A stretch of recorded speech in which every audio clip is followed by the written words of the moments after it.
there has been a crap load of rumors circulating about the biggest star-studded outfielder, Juan Soto. We have to take a moment right now and break down and review some of the potential trades. Sportsnet came out with a great article. We want to look at it and basically talking about what are some ridiculous trades for Juan Soto, evaluating them, and looking at 7 different offers that could potentially happen this coming trade deadline, man. With every team seemingly in on this guy, it is hard to break down which one is going to happen, but we're going to try freaking now. I mean, we both had a read of this article, and I will agree that this title is pretty accurate. No matter how far-fetched, right? Yes. And that part is very needed because it's pretty far-fetched. It is absolutely important, and literally any trade regarding Juan Soto, I feel like there's going to be a level of, far-fetchedness, if that's even a freaking word. I don't think it is. Yeah.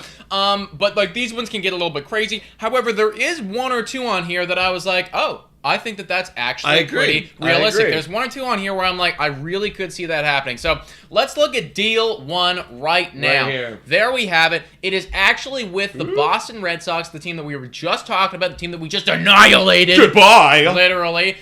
Maybe after this psychological warfare that we inflicted upon them, scoring 28 runs in 1 game. They go trade for Juan Soto. They lose it, and they decide, let's throw everything at Juan Soto, and that's kind of what this deal is here. So we got Juan Soto going to the Boston Red Sox, and you're going to see some numbers next to the player names right there. That's kind of an evaluation tool that Sportsnet was using right here.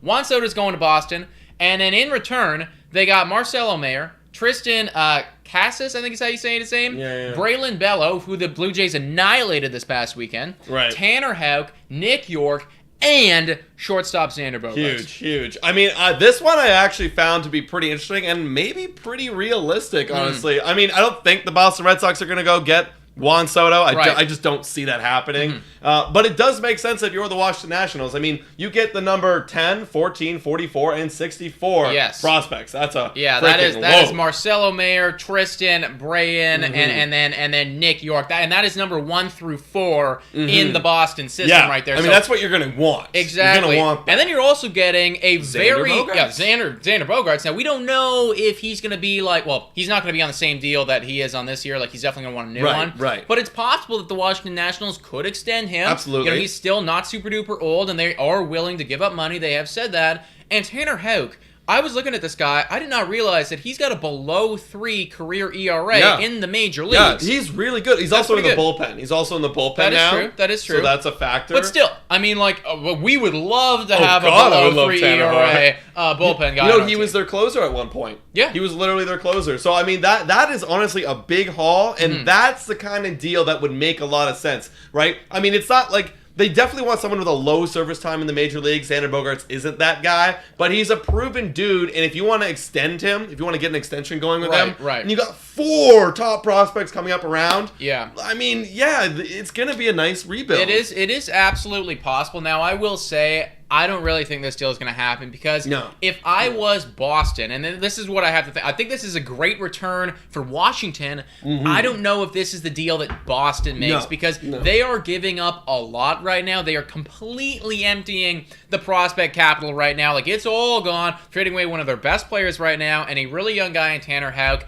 I just don't know. All you're left with basically is Juan Soto and Rafael Devers, and those are definitely 2 very good players to have, but that's all you have on your team right now. No, I agree with you on that. Boston needs to keep those guys and build them up, because if we're talking about, them selling off pieces for a rebuild, well, you don't want to be selling away your rebuild pieces. Exactly. So I think it'd be more likely that Boston, sells off Xander Bogaerts in one deal and, JD in another, and then actually, adds to their prospect pool than give everything away. If they decide to go that route. If they decide to do that.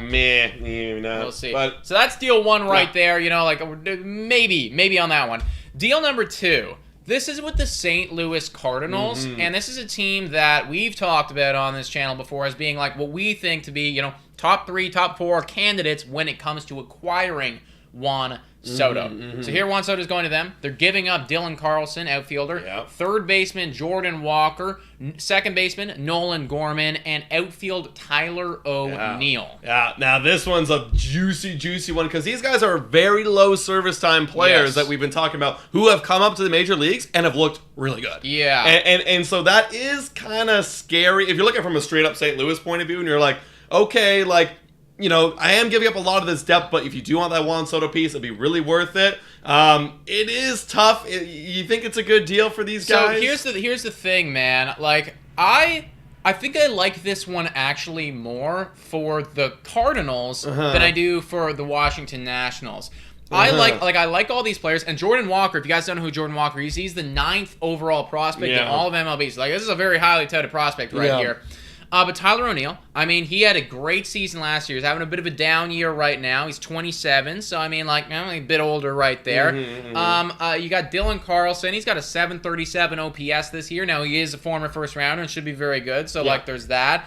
And then you got Nolan Gorman. He's got a 726 OPS this year. Like, he should be very, very good as well, same as Dylan Carlson. If I was the St. Louis Cardinals, though, and I have 2 potential MVP candidates in Nolan Arenado and Paul Goldschmidt, I'm like, let me buy some Juan Soto. Let me have this, like, 900 OPS MVP perennial all-star on my team and just fucking win a World Series right now. I'm going to agree with you on that. And I think that the Cardinals have had a really good time developing players, so I feel like it's not going to be the end of the world. You're giving up, again, that depth that's already at the major league level. I think Gorman, has he been sent back down or he's injured right now? Not super familiar. Not super familiar. But regardless, it's like, I feel like, you sandwich those 3 sluggers together, those, Goldschmidt, Arenado, Soto, that's going to help you win a World Series right now. Yeah. And, you got to cash in when you have those 2 guys popping off. I think I prefer this deal to the Boston deal because I think it makes a bit more sense for both teams involved. Whereas for Boston, I don't know if it made as much sense for me, but this one, I could actively see something like that going down. Yeah, I agree. All right, deal number 3. We got read this one. Yeah, I'll read for it. We got the Tigers right now. Now, this one I actually thought was, when I first read it, I was like, really? But then I thought about it a little bit. I let it sit for me. We got Juan Soto going to the Tigers for Riley Green, right? That's their top prospect. Yep. Spencer Torkelson, that's another one of their top prospects. And Skubal, who's come up, and if I'm not mistaken, he's been doing pretty well. He's been decent this year. He's been decent. I think he's got he's mid-3 ERA right now, but, like, still very young guy, 25 years old. Like, he's been good at baseball, and also, not only is Riley Green their top prospect, he's the top prospect in all of MLB right now. Yeah. That's number 1. That's literally number 1, and, like, that was Spencer Torkelson until he got enough service time, and he did actually suck this year, so, like, minor concern right there for sure, on both sides, I think, but, like, still, these are, like, high-profile guys who should be very, very good at baseball very soon for, obviously, proven commodity in Juan Soto. What do you think about this one? Actually, I really like this for the Tigers. You are giving up Skubal, who show some potential, but look, the Detroit Tigers, like, they need a guy to be the superstar. Right. How cool would it be to bring in Juan Soto, and that is your superstar now? Yeah, sure, maybe it does, like, slow your window down a little bit, but, like, now you have, like, hopefully you sign this guy back, and now you have all the time in the world. And we've seen them do this with Miguel Cabrera, and look how good that was for them. Yeah. During the early 2010 era. So this could be another Miguel Cabrera type of, like, deal, and I like it, especially because Torkelson's been struggling. Yeah. We haven't really seen Riley Green yet. And Skubal, I mean, you're just that on, buddy. It's Soto. Yeah, I think I'm mildly concerned in this regard just because Riley Green is, like, literally the number 1 ranked prospect, and I'm like, like, if that's fucking Guerrero, like, this could easily be a loss, Right. But at the same point, we do know we're getting out of Juan Soto. So this one's tough. I don't know if Detroit's gonna do this move because it feels like they have their rebuild in place right now. Like, this is their rebuild. They have it set in stone. So I don't know if this one's gonna happen, but I don't think it's horrible. And I think this would be enough of a return coming back to Washington to at least, like, entertain the question right now, Like, this will definitely get the ball rolling. Absolutely. All right, number 4 on this list, and I'm going to tell you guys right now, this is actually the deal that I like the most. So Soto going to the Giants here. In return, Logan Webb, he is elite in the major leagues. Young kid, 25 years old, but he's a confirmed MLB stud at this point. They got shortstop Marco Luciano going back. They got pitcher Kyle Harrison, and then an outfielder, Louis Matos. Now, Luciano, he's the 9th overall prospect in all of MLB right now. They have Kyle Harrison, he's the 25th overall prospect in all of MLB. And then they also have Louis Matos, he's the 65th overall ranked prospect in all of baseball, and then the proven commodity in Logan Webb. Yeah. What do you think about this one? I really like this a lot. And this is the one that I kind of felt like overall felt really clean. Yes. Very overall. Because you got 2 top 25 prospects. That's really huge. Yeah. Like, those are going to be some pretty good guys hopefully one day. Yeah. And then you have Logan Webb. And the Washington Nationals, I mean, they're pitching. I mean, their whole team's kind of abysmal, but especially their pitching. If you could bring someone in like Logan Webb, you know, who's kind of not the main guy on the San Francisco Giants, but is a good player, comes over and becomes that kind of like a veteran piece. Totally. That's amazing. I do like it. Now, I love it for San Francisco because this just extends their window so much because they're an older team. Yeah. This will literally keep their franchise going for another decade. So I love it on both ends. I think this one makes the most sense for both teams. I think it's a good enough return for Washington to entertain the offer right now. And also, too, I like the makeup of this deal because you're getting 2 pitchers back, you're getting an outfielder, and you're getting an infielder. So it's like you're dealing with your entire baseball team right now, and they're all quality guys, right? Like even the 65th ranked overall prospect, I know our Blue Jay fans out there, like Jordan Groshans, he's ranked 82. Yeah, so this guy's better than him, right? So it's like this is a quality guy that you could be getting back right now. And again, like Logan Webb, 2.5 ERA this year. Like this is a fucking good baseball player that they have. Yes, so for me, this one out of every single one on this article, this is the most likely thing to happen. I ranked this like an 8. I was doing a little ranking system. I put 8.5 out of 10 on this one,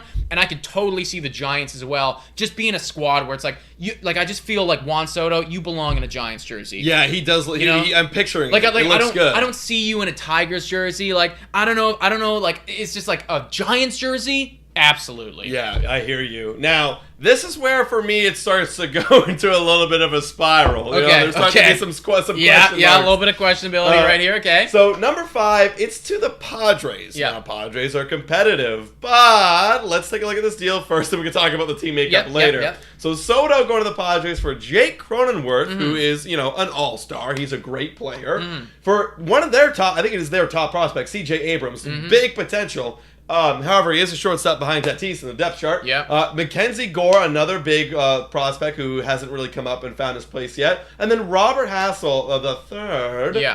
That's all coming back in a deal. Now, what do you think about this? So, I actually don't mind this one too bad. I don't. Just because, like, C.J. Abrams, he's literally behind Tatis. Like, you got to think, this is a guy that's, like, on the radar right now to be traded away. Like, it's not burning a hole in your pocket, but it's like, we could definitely get rid of him right now. Like, we have that position shored up. Mackenzie Gore, though, like, that's definitely a piece to lose. Now, he hasn't been phenomenal in his rookie season. Also, shout out to the person who just subscribed. Thank you. But still, like, a big guy right there. And Robert Hassel III, now, he's actually their top acting prospect because, like, Gore and Abrams have just played enough to just edge themselves out of that.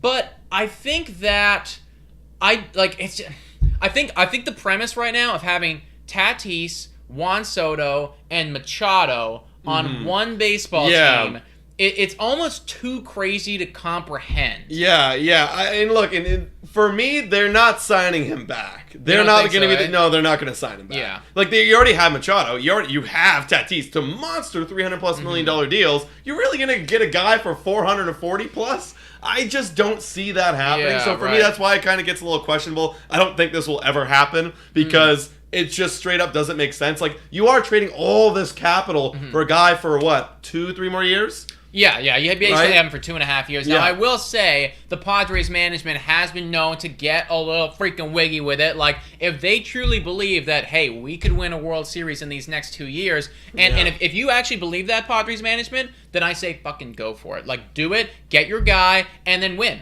But you have to win. Or else it's a big loss. Exactly. You have to win.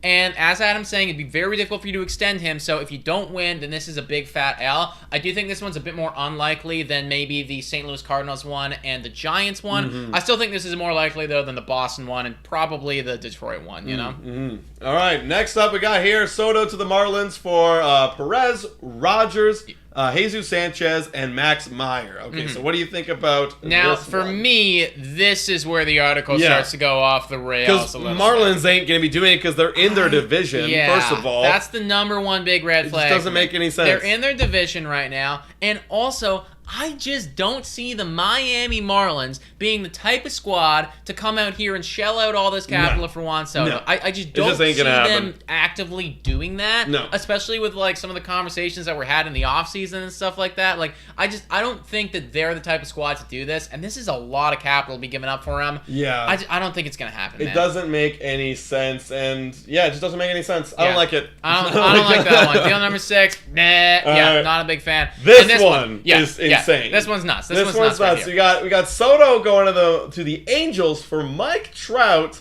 Taylor Ward, and Reed Detmers or Yeah, something. Reed Detmers. Now I'm gonna say this right now. It just doesn't make Mike Trout. No, Mike it just Trout. doesn't make any It sense. doesn't make any sense. Let's at just all. like lateral. You know, Yeah. I get he's a lot younger. You're getting a lot younger Mike Trout. I totally get it. But guys, you know, Angels, we've done this before. Right. It hasn't been working. But here's the thing, though. It doesn't make. I think it makes a bit more sense for the Angels than it actually does for the freaking Washington Nationals. It doesn't make any sense. You know, it's like you're advancing the clock right now. Sure, you're getting Mike Trout, and that's great. But you're just like, you're not going to be competitive, with this team. Like, you're just not. Like, you're just advancing the clock. It doesn't make any sense for them. Yeah, it doesn't, because then you're going to let Mike Trout die in your team just like the Angels have been. But it just doesn't make any sense. Like, it might make sense to get Juan Soto to a long deal because you have so much time, but the clock is ticking on Mike Trout. The clock is ticking, and we've seen injuries being a problem for him recently. So, yeah, I don't like this one at all. And then the last deal is just, it's obviously, it's like, this is just like. They even say it, watch the world burn. Watch the world burn, because this is never going to happen. This is more of just like a, ha, this is really funny thing. Soto, then he gets traded for Bryce Harper. Bryce Harper reunites with the Washington Nationals, and then a fucking slew of other guys. You get Mick Abel, Bryson Stott, Andrew Painter, Alec Baum, Ranger Suarez. This makes zero sense. Yeah. For this probably makes a lot of sense. This makes more sense for the Washington Nationals because they're getting 100%. a lot of guys. But for the Phillies. Philadelphia Phillies, you're talking.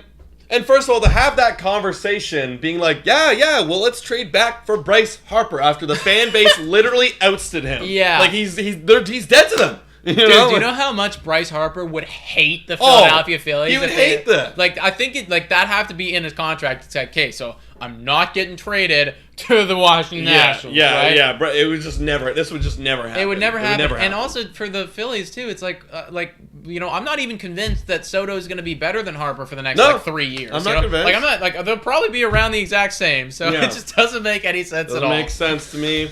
All right, guys. So that is us looking at these potential trades brought to you by Sportsnet. So shout out Sportsnet for that article. Yeah. Please comment down below any trade ideas that you guys do have and what you thought about all of the ones that we saw today, and alternatively some other teams that we didn't talk about, because Juan Soto's getting moved. We want to know where he's going to go.